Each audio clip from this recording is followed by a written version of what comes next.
하늘 가는 밝은 길이 14번째 이긴 자의 소망을 심어주시는 주님의 말씀 21년 6월 20일에서 21일 말씀입니다.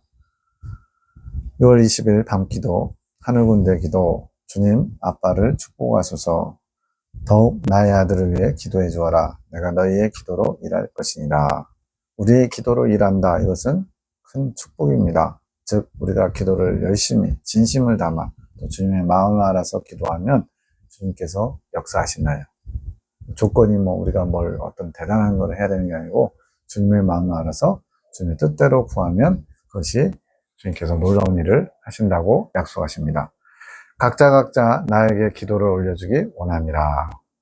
40일 참회기도 11째 항상 오르신 주여 당신의 말씀은 항상 오르시며 언제나 합당하십니다. 주님은 언제나 오르십니다. 저는 요즘 이걸 달고 살아요. 왜? 그게 맞기도 하고 그것이 주님의 마음을 끌어온다고 믿기 때문에 그렇습니다. 영광 올려드립니다. 당신의 오르신 합당하신 모든 말씀을 성모님처럼 마음에 간직하며 이루어질 때까지 믿음으로 품을 수 있도록 이끄소서. 성모님께서 예수님의 말씀에 마음을 담아서 마음에 담았다는 것을 얘기하죠. 또 구약에도 보면 요셉이 형들에게 부모에게 본인에게 절을 하는 거 꿈꾼 거를 2번씩이나 얘기하죠. 그랬더니 야곱이 야단을 쳤지만 그 아들 요셉의 말을 마음에 담아두었다 이런 표현이 나와요. 이것처럼 우리는 주님의 말씀을 언제나 믿고 또 언제나 신뢰하고 또 주님의 뜻이 이루어지기까지 계속 그것을 품고서 기도를 해야만 그 주님의 마음을 아는 자요 또 하나님의 뜻이 우리를 통해 이루어지게 될 겁니다. 하늘군대를 더욱 당신의 사랑으로 하나 되게 이끌어 가심을 감사합니다. 믿음이 더욱 자랄 수 있게 이끄심을 감사합니다. 저희를 향한 당신의 계획하심과 이끌어 가시는 사랑에 감사와 영광을 올려드립니다. 저는 당신의 명으로 장님이 되었고 기머거리가 되었고 벙어리가 되었습니다. 당신의 지혜가 저희 눈이 되어주시며 당신의 이끄심의 소리로 저희 귀가 되어주시고 저희 입술은 당신께만 향하는 기도가 되게 하소서. 이게 얼마나 지혜로운 기도예요. 이게 영의 기도입니다. 송 원장님이 이렇게 기도를 잘하는 화려한 기도를 구사하는 그런 분이 아니라고 알고 있어요. 지금 하나님께서 주시는 마음을 잘 알아서 그 마음을 받아 기도하기 때문에 영의 기도로 주님께 올려드린 겁니다. 당신의 지혜가 저의 눈이 되어서 잘 분별하게 하시고 당신의 이끄심의 소리를 잘 들어서 이제 주님의 이끄시면 잘 받게 하시고 제 입술은 오직 주님께만 향하는 기도만 올려드리게 하소서. 이러면 거의 퍼펙트한 삶이 되지 않겠어요? 영적으로. 제 마음을 축복하소서. 제가 가진 많은 것들을 더 비울 수 있게 하소서. 비움으로 더욱 당신으로 채우고 싶습니다. 그래서 광야 여정은요, 내 안에 있는 육적인 것들, 내 자아, 이 땅에 속한 것들을 비우는 과정이 광야 여정이고요. 그 이후에 이긴 자가 된 이후에는 채움의 과정, 주님의 사랑으로 주님의 것을 채우는 거예요. 그래서 먼저 비워야만 비워진 자리에 채울 수 있습니다. 그게 디모데후서에서도 그릇 비유로 말씀하시죠. 깨끗이 비워진 그릇, 광야 연단 과정을 통해서 깨끗이 비워진 그릇을 내 생명, 보화를 채워서 귀히 쓰겠다 말씀하셨어요. 제가 할 수 있는 것은 그저 당신께 청하는 것뿐, 제 힘으로 할 수 있는 것은 아무것도 없음을 당신은 알고 계십니다. 저의 교만함을 비우시고 당신의 겸손으로 채우소서. 이 더러운 마음을 보소서. 긍휼히 여기소서. 굳어져 덕지덕지 붙어있는 사상들 또한 깨트려 주옵소서. 우리는 보통 자신의 치부나 연약함을 가리려고 하는 게 본성이거든요. 이 송 원장님은 주님 앞에 가리려고 하는 것이 아니라 오히려 다 드러나서 깨끗이 청소되고 비워지기를 소원하고 있어요. 이게 주님 앞에 진실한 사람의 모습입니다. 당신의 손길을 기다립니다. 따뜻한 사랑의 손길로 저를 어루만져 주소서. 저를 치유하여 주소서. 원하고 또 원합니다. 11시 28분 밤에 다른 분들이 기도의 시간에 대화하는 중에 이런 상황이 민영 집사님 꿈 계시 받으시는 올케죠. 그분의 자만과 나타를 지나는 것. 이것은 우리 영적 성장론 참고하시면 2번째 연단 통과하고서 가나안 사람들에게 쫓김이라는 과정이 이제 있어요. 큰 축복을 받았기 때문에 그 복 때문에 마음이 슬쩍 높아질 수 있어서 주님을 깨뜨리시거든요. 그거를 철로역정에서는 자만나타 천박을 깨우는 과정이다 표현합니다. 그런 과정의 성장에 대해서 얘기하고 있다가 민영 집사님이 그건 지났다고 주님께서 알려주셨다고, 본인에게 직접 알려주셨다고 하는 얘기가 있었나 봐요. 지금 귀머거리 벙어리 장님이니까 듣고서 아무 말 안 하고 혼자서만 지금 생각하는 거예요. 기도하는 중에 갑자기 생각나면서 질서의 주님이신데 나를 이 하늘군대의 영적 엄이라고 하셨는데 다른 분들의 영적 성장 과정은 다 알게 하시고서 민영 집사님도 자녀라면 알게 해주시고 확증을 해주셔야 되는 거 아닌가. 그러니까 본인을 통해서 그렇게 성장 과정을 알려주셔야 되는 건데 나도 모르고 있었는데 민영 집사님이 알고 있네 라고 하면서 살짝 마음이 불편하다고 할까? 어렵다고 할까? 이건 뭐지? 라고 할까? 그런 마음이 든가 봐요. 그렇게 기도가 나감. 기도하다가 왜 내가 주님이 하시는 일에 이런 생각을 할까? 내가 많이 교만하구나 하는 마음에 기도도 잘 안 되고 마음이 괴로웠음. 지금 살짝 뭐랄까요? 이건 뭐 교만하고도 조금 비슷하긴 한데 그래도 어떤 교만이 많이 나타나는 게 아니고 그래도 어쨌든 내가 영적 어미니까 내가 그 성장 과정을 미리 알고 있어야 되는데 나도 모르고 있는데 본인이 먼저 알려주셔서 알고 있다? 조금 이상한데 라면서 약간 거기에 대해 물음표를 단 거예요. 근데 그것 때문에 기도가 안 될 정도로 괴로운 겁니다. 그만큼 양심이 밝아진 거예요. 집에 와서 또 기도를 드리게 됨. 형제의 기쁨이 제 기쁨이지 못한가 봅니다. 이제 그런 자만나타 천박을 깨우는 과정, 두 번째 연단 통과하고 거기 과정을 지나가는 거, 그래도 조금 성장한 거죠. 그래서 기뻐해야 되는데 주님을 아는 기쁨을 다른 분들이 알았으면 좋겠다고 고백했으면서도 이것이 결국 제 마음이 아니었나 봐요. 그때는 제 진심이었는데 그러니까 그런 고백을 했는데 지금 그 고백과 맞지 않는 마음을 품은 것에 대해서 주님 앞에 죄송하게 여기는 겁니다. 그 마음이 주님께로부터 온 것이었나 봐요.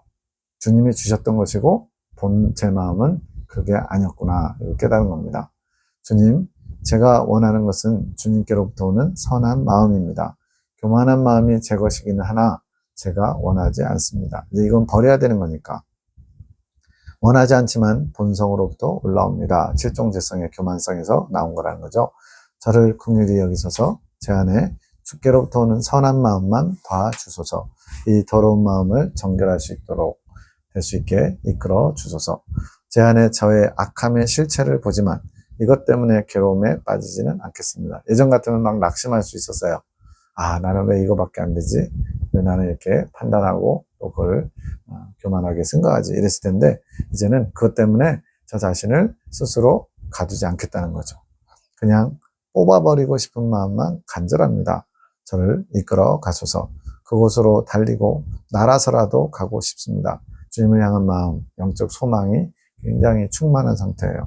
더럽고 답답하고 무거운 이 죄를 벗어버리고 싶습니다. 우리도 죄에 대한 무게를 크게 느껴야 되는데 영적으로 깨어있지 않으면 뭐 사람 사는 거 다 그렇지 뭐 나만 그런가? 다른 사람들 다 그러지? 이러면서 적당히 타협하고 적당히 안주하려고 하죠. 6월 21일 아침 7시 기도 환상 큰 수박이 확대되어 한쪽 면만 보임 노르스름한 껍질 쪽만 보임 다 익어서 수확 시기가 조금 지나서 살짝 골았다는 느낌이 든 환상을 본 겁니다. 에녹 자매가 해석합니다. 주님, 엄마의 환상은 무엇인가요? 이것은 희주의 마음이노라. 그의 마음이 지금 다 익은 수박과 같은 마음이지. 나의 딸아, 주님, 그 마음이 무슨 마음인가요? 딸아, 나를 더욱 사랑하기 원하는 그의 마음이 그렇게 다 익은 수박처럼 보이는 것이니라. 이건 익은 열매가 됐다기보다는 그 마음이 주님이 원하시는 분량이 있다고 그랬죠? 그 분량이 어느 정도 채워졌다는 얘기죠. 주님, 그런데 왜 수확 시기가 지나서 고른 거죠? 그의 마음고생을 나타낸 것이라. 그러니까 주님을 향한 마음이 꽉 찼는데 그 꽉 차는 과정 중에 마음고생이 심했던 것들을 그렇게 지금 수확 시기가 지났다라고 표현한 겁니다. 나를 더욱 사랑하고 싶은 마음이 고라 병이 들려고 하는 것이지. 희주야, 내가 그 마음을 다 알고 있단다. 나를 사랑하며 갈망하는 너의 마음을 내가 알고 있습니다. 나의 딸아, 하지만 마음은 원이로되 육신이 따라주지 않는 것도 알고 있다. 따라 나는 내가 골병 들기를 원치 않는다. 그냥 나의 신부단장을 더욱 기쁨으로 하기 원하노라. 너를 바라보지 말고 나를 바라보아라. 아주 중요한 표현입니다. 즉 나의 연약함을 보고 내 주변에 거치고 사는 환경을 보면요, 우리 낙심할 수밖에 없어요. 과연 내가 주님이 허락하신 이 연단, 이 과정을 잘 마칠 수 있을까? 도저히 불가능해 보이는데 나 같은 게 어찌 감히, 이런 자괴감이 들거든요. 그래서 이때 그 슬럼프 또는 어려움을 빨리 빠져나오는 비결은 나나 환경을 보는 것이 아니라 주님만 바라보는 거예요. 나를 이렇게 이끌어 가시는 주님, 나를 향하신 주님의 뜻, 주님의 사랑, 주님의 놀라우신 권능, 이런 것들을 바라볼 때 빨리 탈출할 수 있습니다. 너를 바라보지 말고 나를 바라보아라. 그 너머에 있는 나를 바라보며 기쁨으로 날마다 나에게 나오기 원한다. 8시 39분. 맞습니다. 저는 부족합니다. 그러면서 실종재성에서 2가지 빼고 다 나왔어요. 저는 교만한 사람입니다. 저는 포악한 마음도 수시로 올라옵니다. 잠자기 좋아하고 나태합니다. 제 마음 깊은 곳에 질투의 마음이 올라와서 진정으로 사랑하지 못합니다. 나 자신을 얼마나 사랑하는지 아집의 모습이 덕지덕지 붙어 있습니다. 실종재성에 뭐가 안 나왔나요? 음란과 거짓이 안 나왔죠. 그런 것도 다 있습니다. 끝이 없습니다. 이런 마음들이 넘쳐 흐릅니다. 저희 추악함을 보소서. 죄의 노예로 살아가는 저를 가엾게 여겨 주소서. 오늘따라 이 죄의 무게로 저는 깔려 죽을 것 같습니다. 우리는 평소에 이 죄의 무게를 얼마나 느끼고 있을까요? 그냥 적당히 뭐 회개하면 되지. 다음에 생각날 때 한번 회개하지 뭐. 거하게 한번 회개하지 뭐. 이런 식으로 쉽게 생각하진 않습니까? 지금 죄의 무게, 죄짐에 눌려서 깔려 죽을 것 같은, 이거는 뭐 미사여구가 아니죠. 진정으로 이렇게 죄에 대해서 고통스러워하는 겁니다. 이 괴로움이 저의 평화를 다 깨어버렸습니다. 평화가 깨질 정도로 죄의 짐이 무거웠다는 거죠.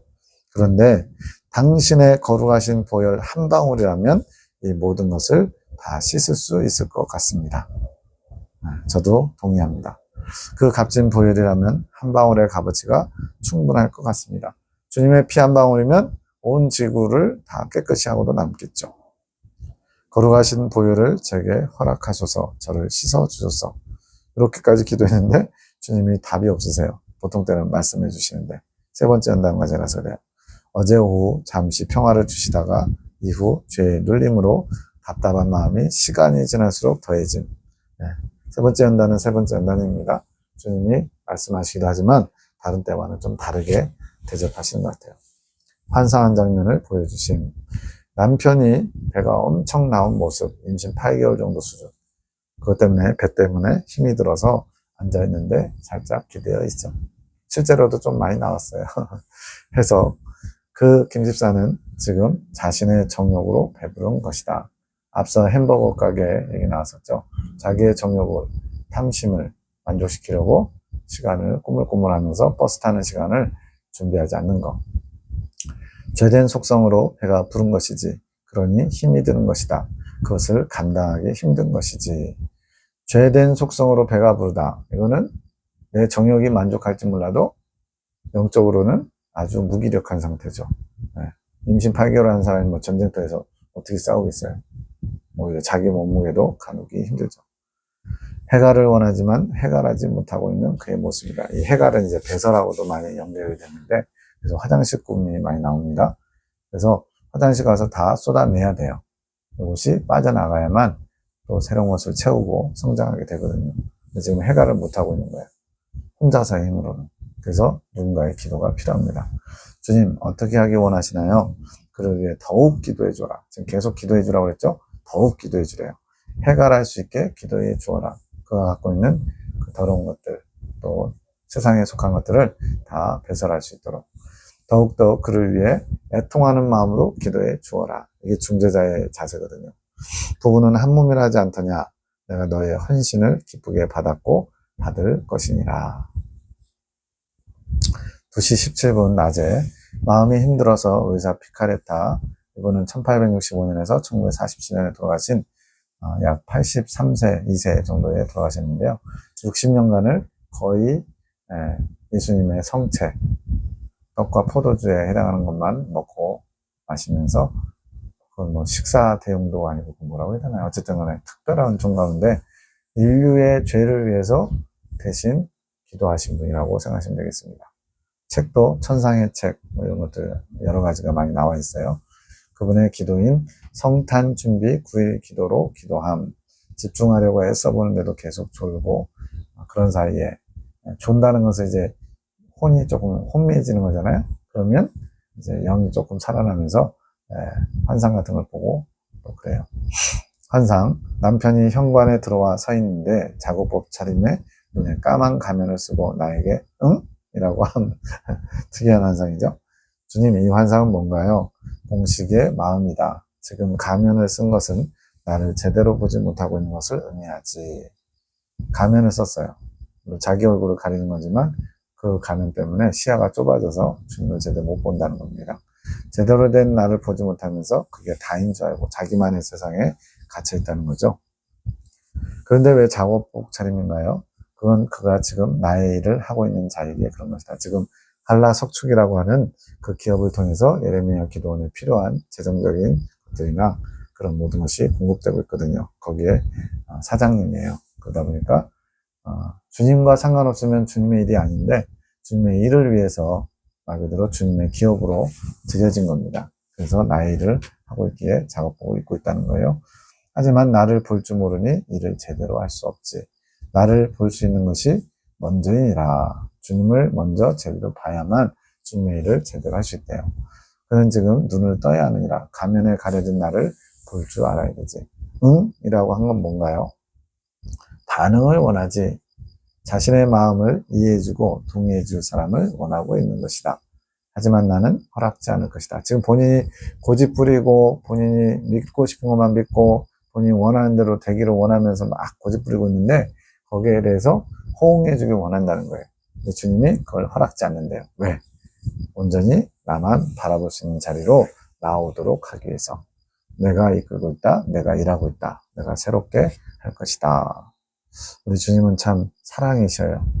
이렇게 말 안 들으면 그냥 다리 몽둥이 뽀사서 강제로라도 끌고 갈 것 같은데 그렇게 하지 않으시고 기다려주시고 참아주시고 스스로 깨닫고 돌이킬 때까지 계속 인내하시면서 이끌어 주십니다. 단기도 40일 참회기도 11일째. 주여, 오늘은 저희에게 베푸신 은총을 돌아보며 깊은 감사를 올려드리고 싶습니다. 빨간색이 많은 거 보니까 중요한 기도인 거 알 수가 있죠. 그동안은 주님의 일을 주시하며 오느라 뒤를 돌아볼 여유가 없었습니다. 뒤를 돌아볼 때 모든 것이 주님의 은혜입니다. 사랑입니다. 사랑받을 수 있는 것이 아무것도 없는 저희들을 주님께 사랑받을 만해서 사랑받고 은혜 받을 만한 사람이라서 은혜 받는 게 아니고 주님의 자비와 긍휼을 원하는 사람, 그런 이들에게, 겸손한 자들에게 주님이 베풀어 주신 거죠. 저희를 불쌍히 여기시어 치유하시고 주님의 많은 뜻을 나타내시며 크신 사랑의 은총을 허락하심을 감사합니다. 주여, 제가 멈춰 서 있습니다. 제가 어디로 가야 합니까? 지금 연단 가운데 있다 보니까 주님과 동행이 되다가 주님이 침묵하시거나 마치 손을 놓고 어디로 가버리신 것처럼 혼자 남겨진 것처럼 그렇게 방황하는 거예요. 이거 송 원장님이 특별히 많이 잘못했다기보다는 송 원장님의 그 깊숙한 데 있는 아주 미세한 것까지 이제 정확히 하시려고 하나님 그렇게 템포 조절을 하시는 겁니다. 주께서 숨으시니 제 숨이 막힙니다. 제가 어떻게 해야 할까요? 저를 이끌어 주소서. 주님의 동행이 아니면 저는 길을 잃고 맙니다. 어디를 향해 가야 할까요? 이 길은 너무나 두렵고 낯선 길입니다. 평화가 없는 너무나 어둡고 너무나 좁은 길입니다. 저의 등불이신 나의 주여, 당신의 등불을 감추시니 제가 어찌할 바를 모르겠습니다. 이걸 좀 이해하기 쉽게 설명드려 볼까요? 시골에 가면 이제 거의 저희 집도 집 몇 군데 띄엄띄엄 있고 가로등 자체가 2개인가 3개밖에 없어요. 올라오는 길에 2개 있네요. 그러다 보니까 깜깜합니다. 특히나 요즘처럼 구름 많이 끼고 비 오는 날은 아예 안 보여요. 그러다 보니까 어떤 사람이 앞서가고 등불을 들고 앞서가요. 나는 뒤에서 따라가요. 그 등불 든 사람이 갑자기 등불 두고 휙 사라져버려요. 그럼 어떻게 되겠어요? 순간적으로 완전히 깜깜해져가지고 방향을 못 잡겠죠. 지금 송 원장님이 지금 그런 기분, 상황인 것 같아요. 당신의 등불을 감추시니 제가 어찌할 바를 모르겠습니다. 숨이 턱턱 막힐 것 같아요, 진짜. 아무리 믿음으로 취해보려고 하나 취해지지 않습니다. 주님께서 이렇게 숨으시는 때가 있다는 겁니다. 물론 이제 광야 두 번째 연단 과정에서 숨바꼭질 과정이 있지만 이 세 번째 연단 과정은 그보다 훨씬 더 심하게 영적으로 버림받는 것 같은 그런 기분이 들 수도 있어요. 근데 사람마다 조금씩 차이가 있습니다. 아주 심한 사람이 있고 좀 덜한 사람도 있겠죠. 근데 모든 것의 정답 하나입니다. 주님만 온전히 바라보기. 나를 바라보고 환경을 바라보지 않고 주님의 이끄심만을 기대하며 주님만을 집중하면 그래도 좀 훨씬 수월하게 지나갈 수 있습니다. 아무리 믿음으로 취해보려고 하지만 취해지지 않습니다. 믿으면 모든 것이 다 되었는데 아무리 믿음을 휘둘러 보아도 믿음의 효력이 나타나지 않습니다. 믿음으로 안 되는 구간이 있네요 라고 지금 어떻게 보면 새로운 경험을 하고 있는 거죠. 이곳은 믿음이면 다 되는 곳이 아닌가 봅니다. 왜냐하면 나는 철석같이 지금 주님을 믿고 있거든요. 믿음을 발휘하고 있는데 근데 주님이 사라지셨어요. 믿음으로 되지 않는 뭔가가 있다는 걸 지금 경험하는 겁니다. 왜 이런 경험을 시킬까요? 믿음 단계 그 이상을 주님께서 이끌어 가시려고 하시는 겁니다. 믿음 단계 이상은 뭘까요? 사랑이죠, 사랑. 겸손한 자세로 주님의 사랑을 받는 것, 이거밖에 답이 없거든요. 이때 들려옵니다. 겸손이어야 한다. 사랑의 음성을 들었습니다. 실제로 영음으로 들은 것 같아요. 겸손하여야 취할 수 있다는 말이 들렸습니다. 나의 어머니께서, 이거는 성모 마리아를 가리키는데, 성모 마리아께서 제가 안쓰러운지 말씀해 주시는 것 같습니다. 즉, 지금 주님의 뒤를 따라갔는데 주님이 사라졌어요. 그러면 당황스러워요? 찾아도 안 보여요. 그런 상황에서 다시 주님을 찾는 비결은 뭐냐? 겸손해야 된다는 거예요. 어머니 감사합니다. 고맙습니다. 이곳을 겸손의 골짜기라고 하네요. 이 겸손의 골짜기는 솔로 역정에 나옵니다. 솔로 역정의 세 번째 연단 막바지에 이제 미궁이라는 곳에서 아름다운 아름다운 집이죠.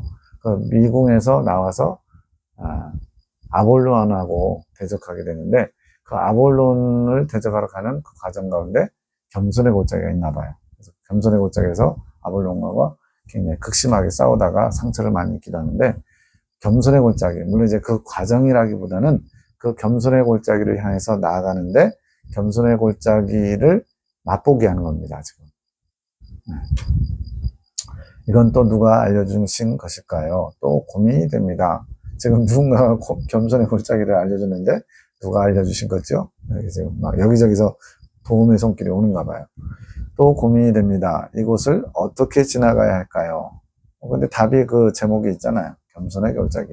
겸손해야 지나갈 수 있죠. 제게 지혜가 필요합니다. 겸손은 온전한 순종이라고 주님께서 말씀하셨는데 이 겸손의 골짜기에서 요구하는 온전한 순종은 무엇일까요? 송 원장님의 가장 특장점이 뭐냐면 주님께 끊임없이 물어요. 이미 알고 있는 것 같은 걸 또 물어요. 그게 묵상입니다. 주님께서 이것을 통해 뭘 말씀하고자 하시는지 단어나 저 같은 경우는 이제 어떤 문장이나 단어를 보면 그걸로 짐작하거든요. 가지고 있는 지식과 이런 경험을 가지고 이건 이런 식이겠네 라고 해석을 해버리는데 그렇게 하지 않고 그냥 마치 무에서 주님 이건 뭐예요? 알려주세요. 저는 아무것도 몰라요. 이런 자세를 가지고 있어요. 그래서 지금 이미 겸손은 온전한 순종이다 알고 있잖아요. 근데 그걸 또 묻는 거예요. 어떻게 하는 게 온전한 순종입니까? 말씀해 주셔서 제가 무엇이든 다 하겠습니다. 그 온전한 순종이 뭔지를 알려주시면 제가 그대로 실천하겠다는 거예요. 내 주를 뵈러 가는 길인데 제가 무엇인들 못하겠습니까?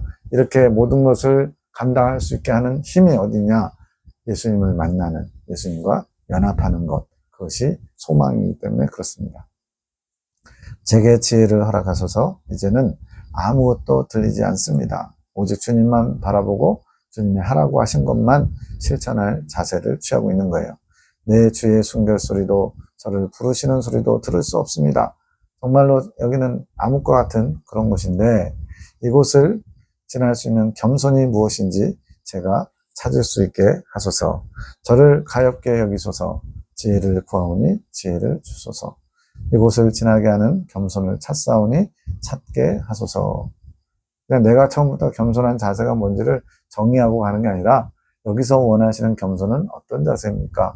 여기서 원하시는 온전한 순종은 무엇입니까? 이렇게 주님께 끊임없이 물으면서 가는 거예요. 저한테 가장 부족한 부분 중에 하나인 것 같아요. 찾는 겸손을 들고 다음을 향해 문을 두드리게 하소서. 저에게 모든 것을 알게 하셨던 내 주의 성령님. 성령님은 저의 지혜이십니다. 지혜의 영, 주님을 아는 것, 이게 지혜거든요. 겸손을 찾을 수 있게 저를 도우소서. 여태껏 연약한 저를 도우시며 이끌어오셨던 은혜에 깊은 감사를 올려드립니다. 저의 영원한 도움이시오. 저의 지혜이십니다. 제 마음에 일렁이는 파도를 잔잔히 가라앉히며 내 주의 성령께서 운행하심을 감지해 봅니다.